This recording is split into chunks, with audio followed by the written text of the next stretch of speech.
So here's the thing about me.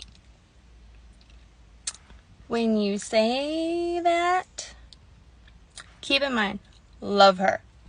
You should go follow her. I need to research it.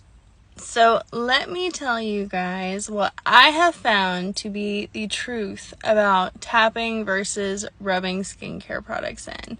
And if you have any other research or any other opinions, please do at this video and tell me I'm wrong. I love learning about it.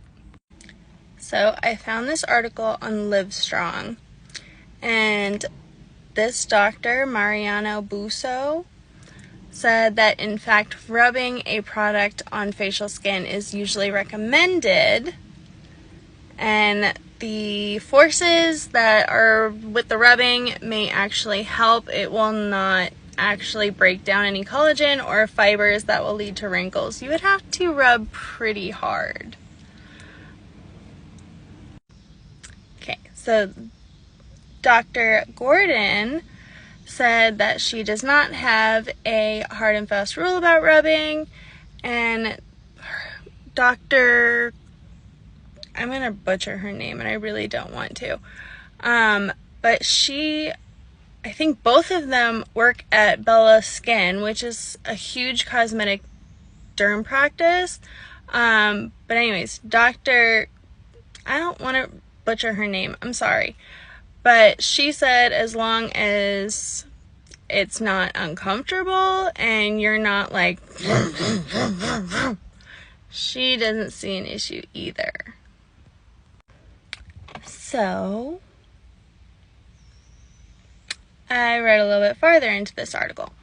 And gentle rubbing can actually help the products get deeper into the skin and become more effective. And the American Academy of Dermatology actually says, for sunscreen especially, that you should be rubbing it in. Also, they did a study, and I read it, and I am going to spare you of all the jargon, but they basically took some subjects and they used this vibrating device, and they took some and told them to just apply their skincare normally. And they found certain proteins. I'm not the smartest when it comes to science, so if someone interpreted it differently, then please let me know. But those who had the vibrating and rubbing on their skin actually had more effect from their products. So they did point out that there were exceptions to these rules, and one of them is eye cream, because the skin around here is so thin and you should be tapping it in. I didn't get a screenshot of it, but they also said exfoliants to be very careful because that will irritate your skin. But as far as serums and moisturizers, it looks like it's actually a better idea to rub them in a little bit to get better penetration. Darn it, this doctor talked again. I really don't like butchering names. Dr. Guanche? Nope, that's not right. Whatever.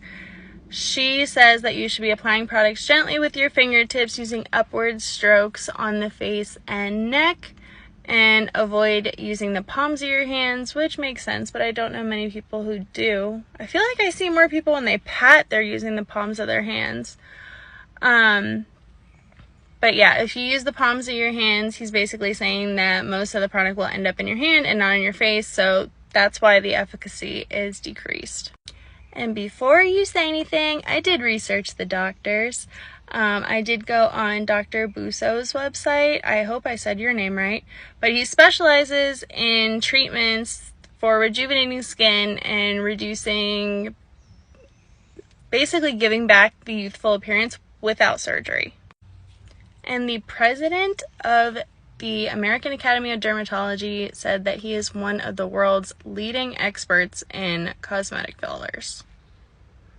And he's an AAD member and FDA advisory panel, so he's one of the people that says if a filler is safe or not. Oh, I could have just showed you this.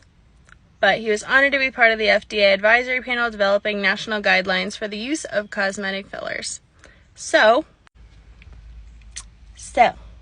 Nyla, I love you dearly, but when people give me information, I have to do my research on it.